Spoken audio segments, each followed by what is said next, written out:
The sky over New York City turned strange that Tuesday morning. It started with lights, then a deep hum that shook windows across the city. People stopped and looked up. Traffic froze. Then they appeared, 3 massive ships, each one bigger than any aircraft carrier ever built on Earth. Humanity had dreamed of this moment for centuries. First contact. We were not alone. Within hours, every TV, radio, and phone on Earth broadcast the same message. We are the Galveri Federation. We come in peace and friendship. 2 weeks later, Alan Miller adjusted his tie for the 5th time as he waited outside the United Nations conference room. As Earth's chief negotiator, the weight of humanity's future sat heavy on his shoulders. "Stop fidgeting," said Lieutenant Commander Samantha Wright. Her uniform was crisp, her expression calm, but Alan noticed how tightly she gripped her tablet. "Easy for you to say. You're not the one who has to convince 7 alien species that humans deserve respect," Alan replied. The doors opened. Inside, delegates from every nation sat facing a semicircle of aliens. The Galveri Federation consisted of 7 species, each more advanced than humanity in every way. Their leader, Ambassador Zextor, resembled a tall, thin human with purple skin and 4 arms. When he spoke, his translator device made his voice sound almost musical. "Welcome, Earth representatives. We are pleased to offer your young species membership in our glorious federation." Alan stepped forward. "On behalf of Earth, we thank you. We look forward to learning from your advanced civilizations and contributing our own unique perspectives." Zextor made a sound that might have been a laugh. "Your enthusiasm is charming. However, you must understand that Earth is at least 5,000 years behind our least advanced member world. Your contribution will be minimal until you mature." Several human delegates shifted uncomfortably. Ambassador Chen from China frowned. The Russian delegate muttered something under his breath.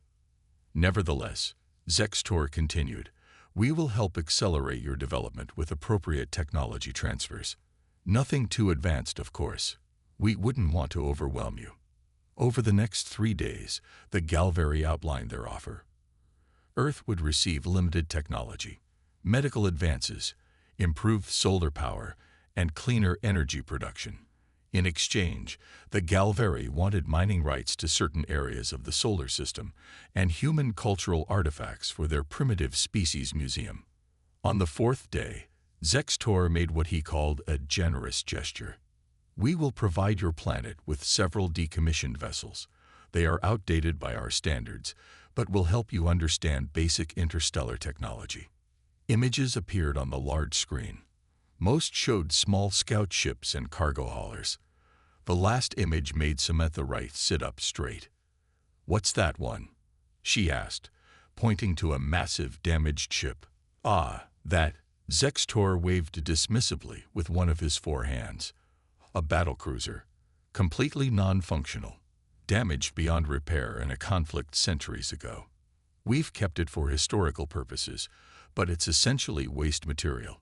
You may study its hull design if you wish." Later, in their private meeting room, most human delegates were upset. "They're treating us like children," said the British representative. "Worse, like pets," added the delegate from Nigeria. Ellen rubbed his temples. "We don't have much choice. Their technology, even the outdated stuff, could help solve our climate crisis." Samantha hadn't spoken. She was studying the images of the waste material battlecruiser. "Commander Wright, thoughts?" Ellen asked. She looked up. "I'd like to bring someone in.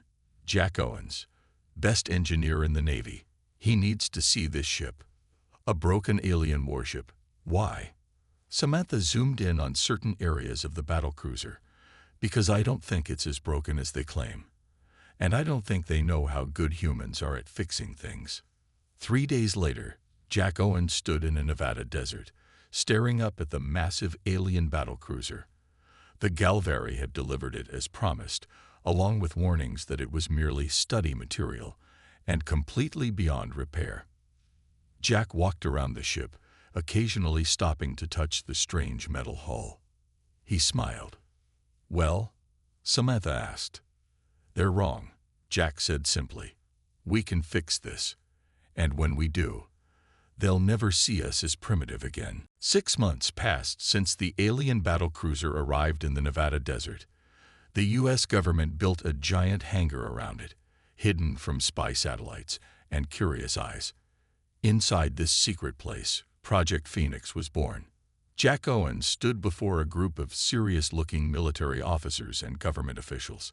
Behind him, a large screen showed detailed plans of the alien ship. "The Galveri think this ship is beyond repair," Jack said. "They're wrong. We've spent the last 6 months studying every inch of it. Yes, it's damaged. Yes, some systems are offline. But the core structure is sound." General Roberts frowned. "The Galveri warned us not to try fixing it. They said human technology is too primitive to understand their systems. With all due respect, sir, they underestimate what humans can do when challenged." Jack replied, "I need a team.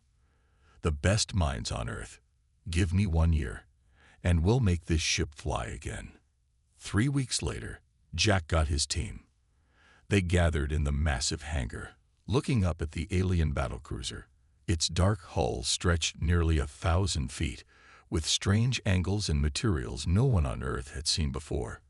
Dr. Catherine Rodriguez, with her 2 PhDs in astrophysics and alien materials, walked slowly around the ship. "The damage isn't as bad as it looks. The main hull is made of self-healing metal. It's just sleeping." Frank Thompson, former Special Forces and weapons expert, ran his hand along what looked like a weapon port. "These aren't destroyed. They're deactivated. Big difference."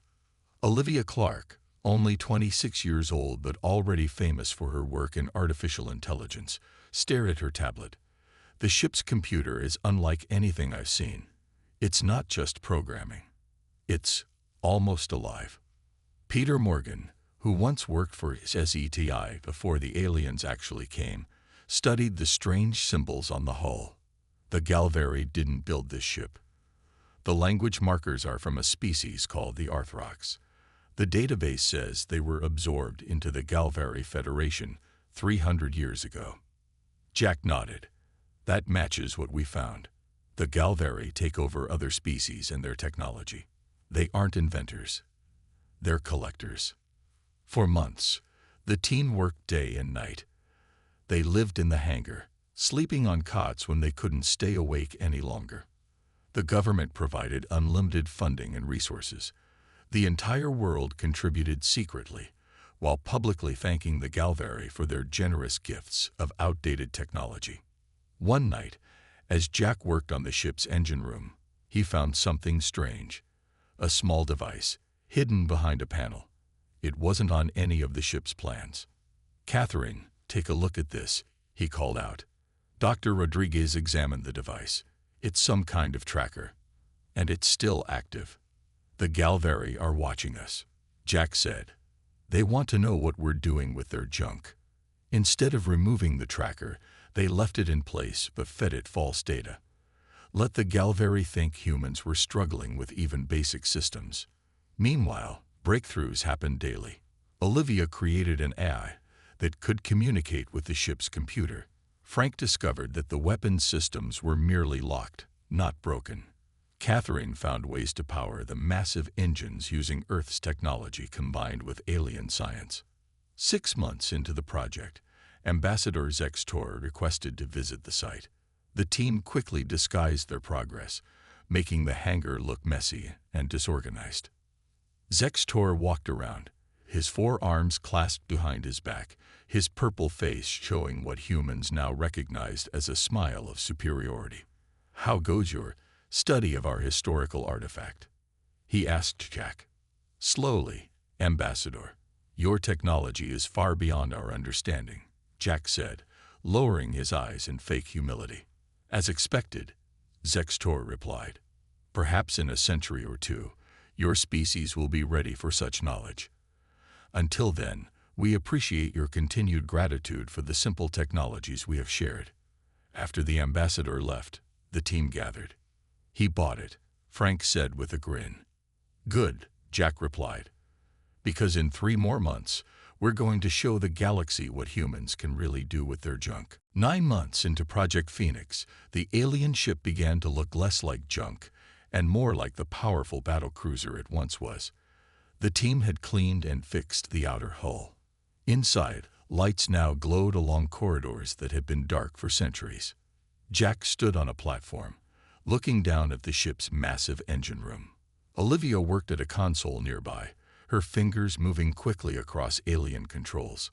Try it now, Jack called to the team below. Dr. Rodriguez pressed a series of buttons. The engine hummed softly, then louder. Blue light filled the chamber as power flowed through systems that had been silent for 300 years. It's working, Peter shouted, looking up from his translator device. Power at 40% and holding steady. Jack smiled. The Galveri said this ship couldn't fly again. In 3 more months, we'll prove them wrong. Later that day, Olivia called everyone to the bridge. The ship's bridge was huge, with stations for at least 20 crew members and a captain's chair that looked more like a throne. I've had a breakthrough, she said, excitement clear in her voice. Watch this. She placed her hand on a strange panel. The ship's lights dimmed, then brightened. A hologram appeared in the center of the bridge, a swirling pattern of light that moved almost like it was alive. This is the ship's eye, Olivia explained. It wasn't dead, just dormant. And here's the amazing part. It responds to human brainwaves differently than alien ones. What do you mean? Jack asked. The Arthrox, who built this ship, had a similar brain pattern to humans. The Galveri don't. That's why they couldn't fully use this ship even when it was new. But we can. Frank whistled. So that's why they called it junk. They couldn't make it work right. Exactly, Olivia said. I've created a human AI interface. We can connect with the ship in ways the Galveri never could. This discovery changed everything. Over the next weeks, the team made progress faster than ever. They found the ship could do things not mentioned in any Galveri record. Its weapons were more powerful, its shields stronger, and its engines faster than anything the aliens had told Earth about. One evening, Dr. Rodriguez found Jack working alone in what they now knew was the captain's quarters. You should rest, she said. You've been working 20 hours straight. Jack didn't look up from the alien device he was fixing. The Galveri visit again next week. We need to be ready. Ready for what? We're still pretending the ship is broken. Not anymore, Jack said, finally looking up. It's time to show them what humans can do. Dr. Rodriguez's eyes widened. The project leaders won't approve. The plan was to keep this secret for at least another year. Plans change, Jack replied. Peter translated more of the ship's database. The Galveri aren't just collectors. They're conquerors. They find developing worlds, give them junk technology to keep them dependent, then slowly take control. You think that's their plan for Earth? Jack nodded. I know it is, and this ship is our only chance to stop them. The next day, the team gathered on the bridge. The ship hummed with power around them. Systems that had been dead for centuries now worked perfectly.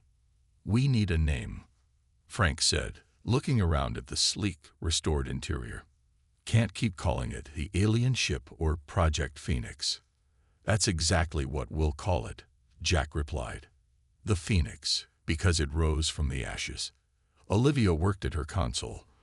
I've removed the Galveri tracking device and replaced it with a dummy signal.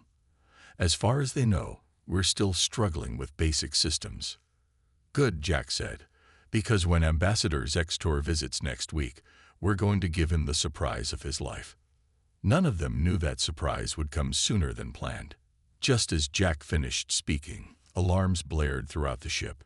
A message flashed across the main screen in English, the translation program working automatically. Warning, incoming transmission. Galveri Federation emergency broadcast. The team gathered around the main screen as the Galveri emergency message played. The alien speaking wasn't Zextor, but a military commander. His purple skin looked pale with stress. "Attention all Federation worlds. The Krell Empire has attacked the outer colonies. All available ships are ordered to defend Federation space." Peter worked quickly at his station. The Krell Empire is another alien group. According to the ship's database, they've been fighting the Galvary for centuries. The message continued. Earth sector is designated low priority. No defensive ships will be deployed to Sol system at this time. Frank slammed his fist on a console. Low priority. They're leaving us defenseless. Another message came in, this one from Earth's government. A mining colony on Mars had been attacked by an unknown alien ship. Over 200 human miners were in danger. Dr. Rodriguez looked at Jack. "The Galvary won't help us." "Then we help ourselves," Jack replied. He turned to Olivia. "Is the Phoenix ready to fly?" Olivia checked her screens. Engine power at 87%. Weapons systems online. Life support fully functional. She can fly. "Jack, we need a crew," Frank said. "The 5 of us can't run this ship alone." "We won't have to," Jack replied. "I called in some favors." 24 hours later, the Phoenix had a crew.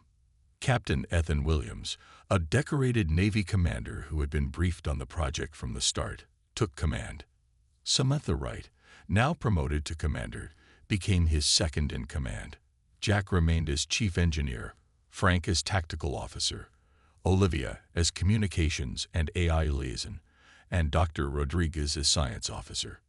30 more crew members arrived, pilots, engineers, and soldiers who had been secretly trained on alien technology for months. None of them had known exactly what they were training for until now.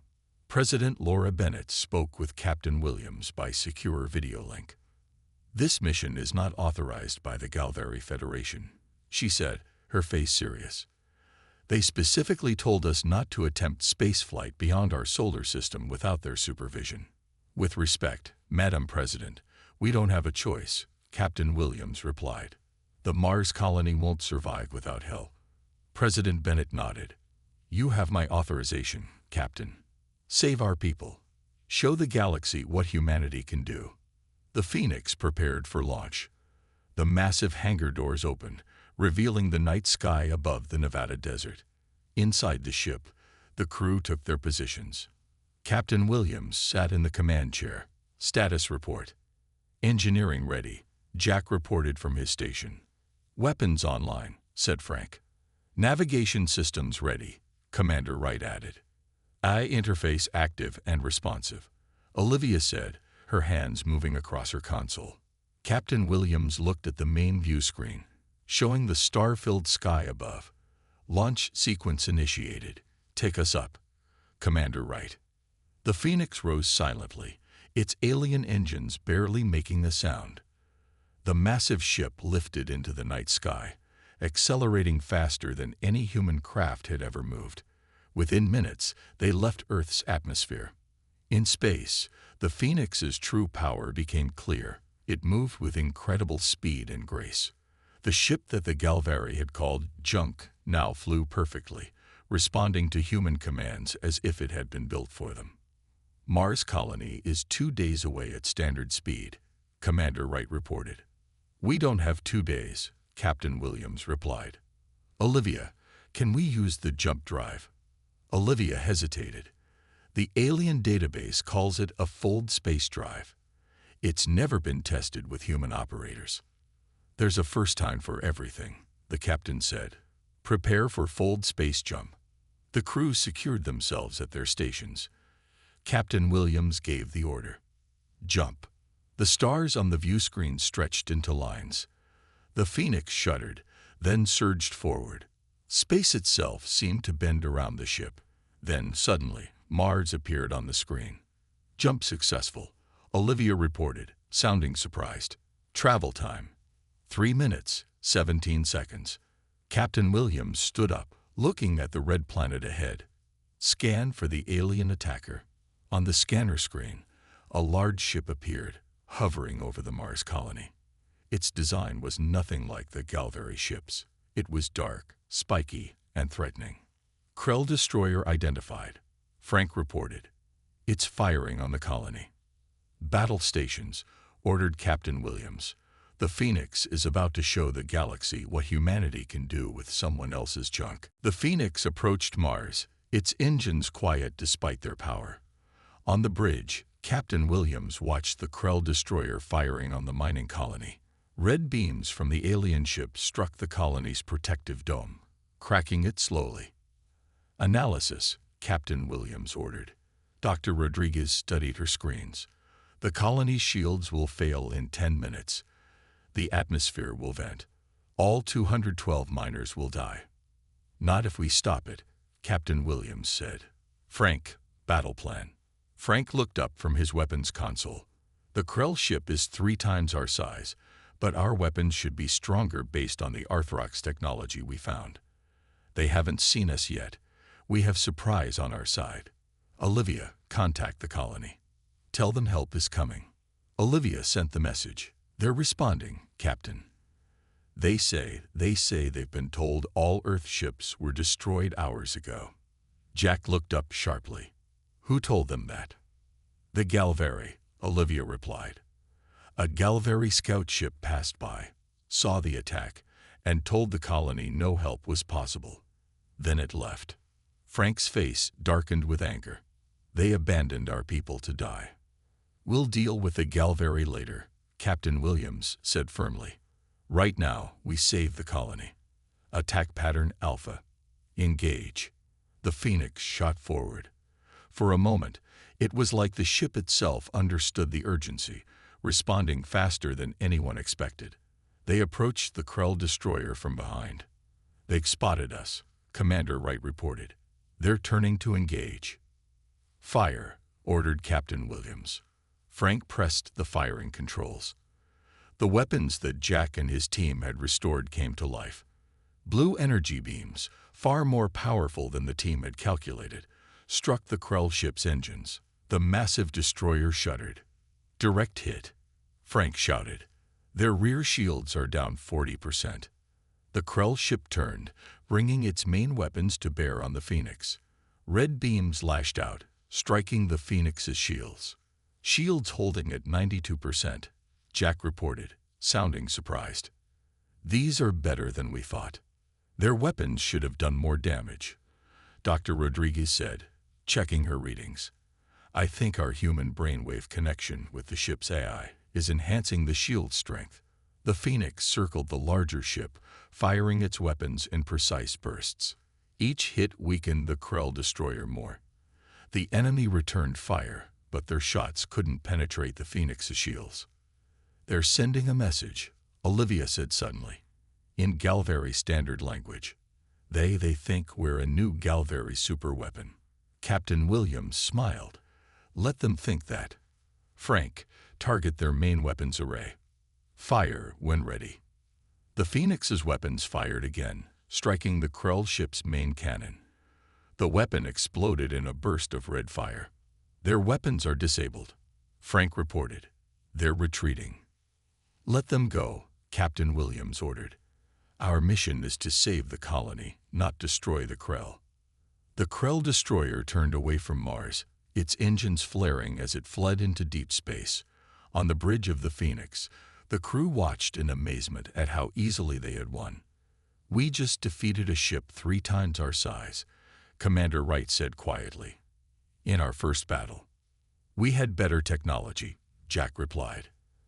And they weren't expecting resistance. Next time won't be so easy. The Phoenix moved to the Mars colony and extended its shields around the damaged dome, stopping the air from leaking out.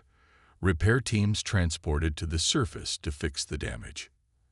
Inside the colony, miners looked up in awe as the Phoenix hovered protectively overhead. They had never seen a ship like it before, sleek, powerful, and clearly not of Earth origin, yet flown by humans. Word of the battle spread quickly, first across Earth's colonies, then through the communication networks to other worlds. Reports described a mysterious new ship that had defeated a Krell destroyer in minutes. On the Galvary homeworld, Ambassador Zextor received these reports with growing alarm. He immediately called an emergency meeting of the Federation Council. Impossible, one council member said after hearing the news. Humans cannot have developed such technology so quickly. They haven't, Zextor replied. Unless, his forearms tightened nervously, unless they repaired the battlecruiser we gave them. That ship was damaged beyond repair, another council member insisted. We made sure of it before giving it to them. Then explain this, Zextor said, showing images of the Phoenix in battle. The council chamber fell silent as the implications became clear. Humans had done what the Galveri thought impossible. They had taken alien junk and turned it into a powerful warship. And now, the galaxy was noticing. 3 days after the battle at Mars, the Phoenix returned to Earth orbit. Captain Williams and his senior crew were immediately called to meet with President Bennett and the World Security Council. They gathered in a secure room deep beneath the White House. The Galveri are demanding answers, President Bennett said without preamble. Ambassador Zextor has requested an emergency meeting.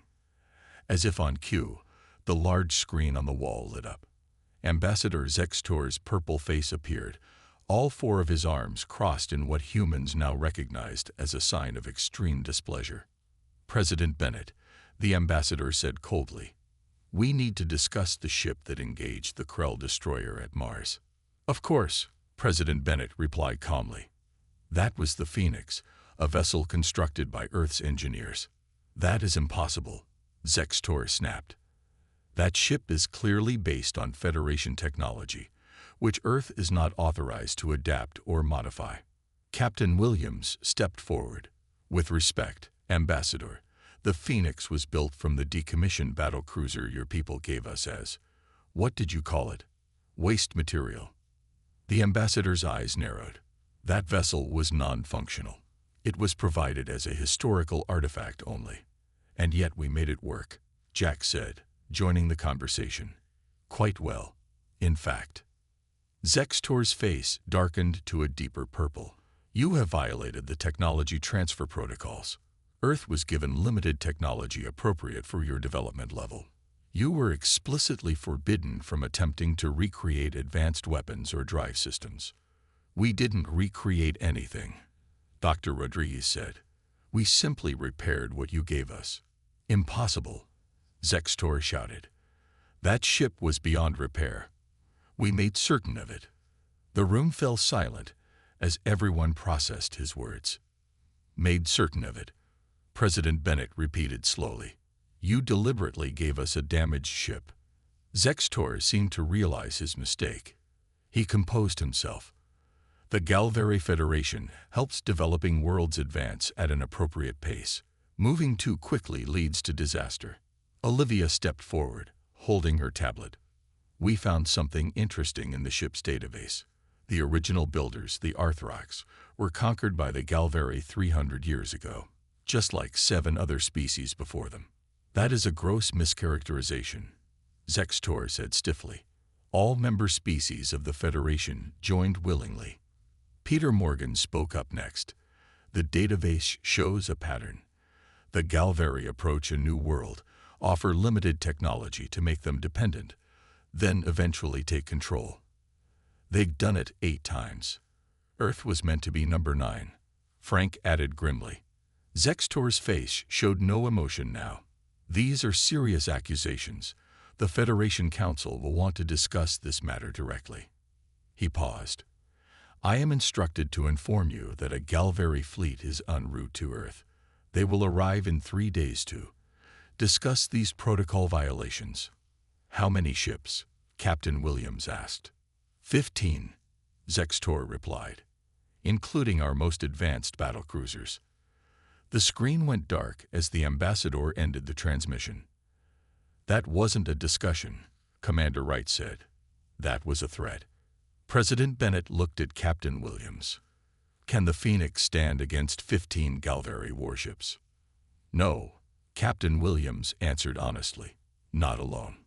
Jack stepped forward. Madam President, there's something you should know. We discovered evidence in the ship's computer that the Krell attack wasn't random. Dr. Rodriguez nodded. The Galvary knew the Krell would attack Mars. They deliberately withheld protection to test how we would respond. But why? President Bennett asked. To see if we had made progress with the battlecruiser, Olivia explained. If we hadn't repaired it, the colony would have been destroyed, proving we weren't a threat to their plans. And if we had repaired it, Frank began. Then they would have reason to bring their fleet and take control of Earth before we became too powerful. Captain Williams finished. President Bennett stood tall. Then we have 3 days to prepare. Captain Williams, get the Phoenix ready for battle. Yes, Madam President, Captain Williams replied. But the odds are 15 to 1. Never tell me the odds, President Bennett said with determination. Humanity has always accomplished the impossible when our backs are against the wall. We turned their junk into the Phoenix once. Now we need to make it truly earn its name. As the meeting ended, Jack pulled Captain Williams aside. There's one more thing, he said quietly. Something about the Phoenix we haven't told anyone yet. 3 days passed quickly. Earth prepared as best it could. Military satellites were armed. Ground defenses were readied. But everyone knew these would do little against advanced Galvary ships. The Phoenix floated in Earth orbit, waiting.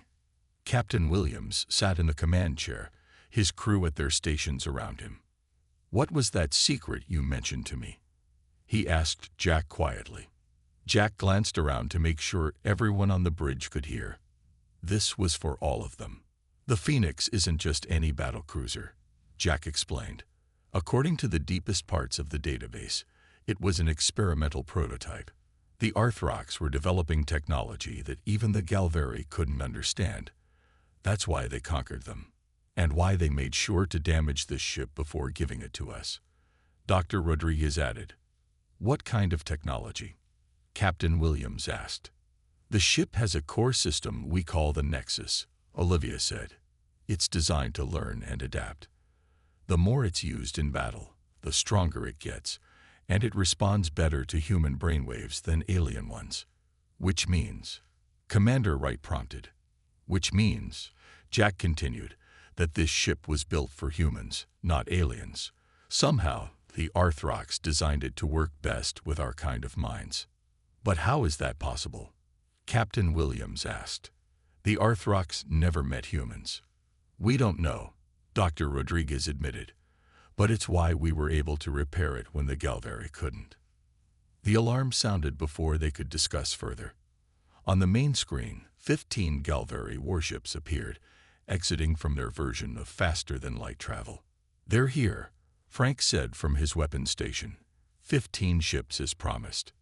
The largest Galvary ship, at least 5 times the size of the Phoenix, moved forward. Its weapons powered up, glowing with energy. They're not here to talk, Commander Wright observed. All hands, battle stations, Captain Williams ordered. Olivia, open a channel to the Galvary fleet. The main Galvary ship's commander appeared on screen. He looked similar to Zextor, but wore a military uniform. This is Fleet Commander Zervax of the Galvary Federation. Earth is in violation of technology protocols. Surrender the illegal vessel and prepare for Federation oversight. This is Captain Ethan Williams of the Earth ship Phoenix. We have violated no protocols. We simply repaired what you gave us. That is not possible, Zervax replied coldly. Surrender now, or we will open fire. Captain Williams cut the transmission. So much for diplomacy. Olivia, activate the Nexus. Jack, full power to engines. Frank, target the lead ship's weapon systems. We can't win against 15 ships, Commander Wright said quietly. We don't need to win, Captain Williams replied. We just need to show them we won't be conquered. The Phoenix moved forward, seeming small against the massive Galvary fleet. The lead Galvary ship fired first. The beam struck the Phoenix's shields. Shield holding at 87%, Jack reported. Return fire, Captain Williams ordered. The Phoenix fired. Its blue energy beams struck the Galvary ship's weapons array. The damage was minimal. 3 more Galvary ships fired. The Phoenix shook with each impact. Shields at 62%. Jack called out, "We can't take much more of this." "Olivia, full power to the Nexus," Captain Williams ordered. Olivia placed her hands on her console. The ship hummed around them. The lights dimmed, then brightened. "Something's happening," she said. "The Nexus is. It's scanning all of us. It's learning from our brainwaves." The Phoenix suddenly moved faster than before, dodging the next volley of Galvary weapons fire. Its own weapons fired without command, striking the lead ship's engines. "I didn't do that," Frank said in surprise. "The ship did," Olivia explained, her eyes wide. "The Nexus is adapting to us. It's learning how to fight." The Phoenix moved through the Galvary fleet with impossible speed. Its weapons fired in precise bursts, targeting weak points the crew hadn't even identified. 2 Galvary ships lost power. A third spun out of control. "The Nexus is accessing the Galvary fleet's computer systems," Olivia reported. "It's sending them something." On every Galvary ship, screens displayed the same message in their language. "The Arthrox send their regards." 4 more Galvary ships lost power as the Phoenix passed them. The remaining ships began to retreat. "They're running," Frank said in amazement. The Phoenix pursued the lead ship. Its weapons disabled the Galvary vessel's engines, leaving it drifting in space. "Open a channel," Captain Williams ordered. Fleet Commander Zervax appeared on screen again, his bridge dark with emergency lighting. "Perhaps," Captain Williams said calmly, "the Galvary Federation would like to discuss new terms for Earth's membership." 3 days later, the Phoenix led the damaged Galvary fleet back to Earth. The terms were simple. Earth would be a full and equal member of the Federation. All technology restrictions would be lifted, and the Phoenix would remain under human control. As word spread throughout the galaxy, other species began to resist Galvary control. The empire that had stood for 1,000 years began to crack, all because they gave humanity junk, and humanity turned it into the deadliest warship in the galaxy.